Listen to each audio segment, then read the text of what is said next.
JDA ने एक बार फिर शहर के नए मास्टर प्लान बनाने की निविदा को निरस्त कर दिया है। ऐसा चौथी बार है जब जेडीए ने मास्टर प्लान बनाने की निविदा निरस्त की है। आखिर इस बार ऐसे क्या कारण रहे जिनके चलते निविदा निरस्त करनी पड़ी? नए मास्टर प्लान में और क्या नए प्रावधान किए जाएंगे, जानने के लिए रिपोर्ट देखिए।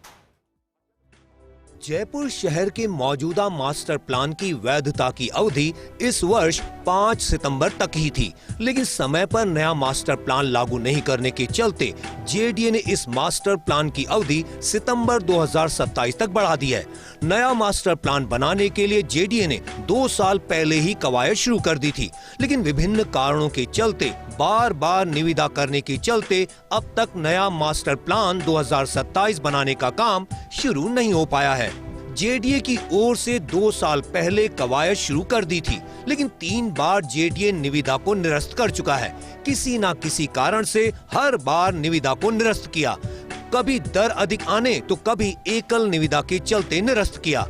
तीसरी बार जारी की निविदा की अवधि को कई बार बढ़ाया। स्कोप ऑफ वर्क बढ़ने के कारण इस निविदा को भी निरस्त किया। जेडीए को इस वर्ष 5 सितंबर तक नया मास्टर प्लान लागू करना था, लेकिन मास्टर प्लान लागू तैयार करने का काम ही शुरू नहीं हो पाया।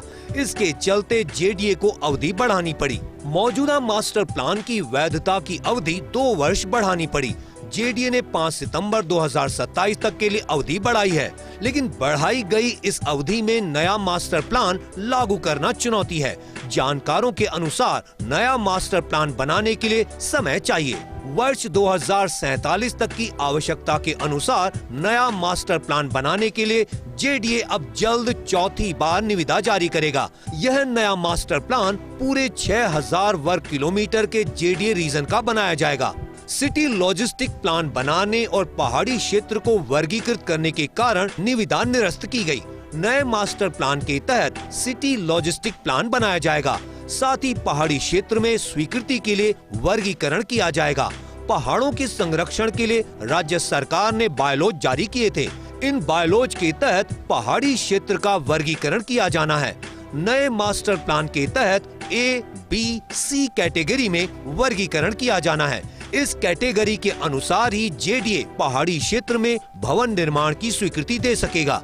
ए कैटेगरी में पहाड़ का 8 डिग्री तक ढलान क्षेत्र शामिल होगा। बी कैटेगरी में 15 डिग्री तक ढलान वाला क्षेत्र शामिल होगा। सी कैटेगरी में 15 डिग्री से अधिक ढलान वाला क्षेत्र शामिल होगा। इसी तरह सिटी लॉजिस्टिक प्लान में भविष्य की आवश्यकता अनुसार प्रस्तावित किया जाएगा।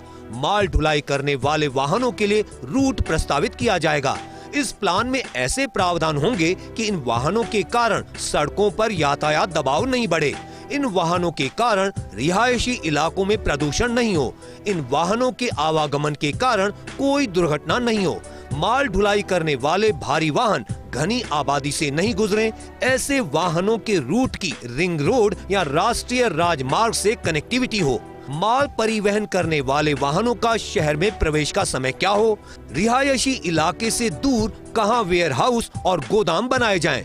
माल परिवहन के लिए और क्या वैकल्पिक साधन इस्तेमाल किए जा सकते हैं, यह सब इस सिटी लॉजिस्टिक प्लान में प्रस्तावित किया जाएगा। मौजूदा मास्टर प्लान की वैधता की अवधि जितने समय के लिए बढ़ाई गई है, उतने समय में ही नया मास्टर प्लान बन जाए और लागू हो जाए। इसके लिए ये जरूरी है कि जेडीए की ओर से इसके लिए समयबद्ध कार्यक्रम बनाया जाए। कैमरा पर्सन सुरेंद्र के साथ Abhishek Shrivastava, first India news, Jaipur.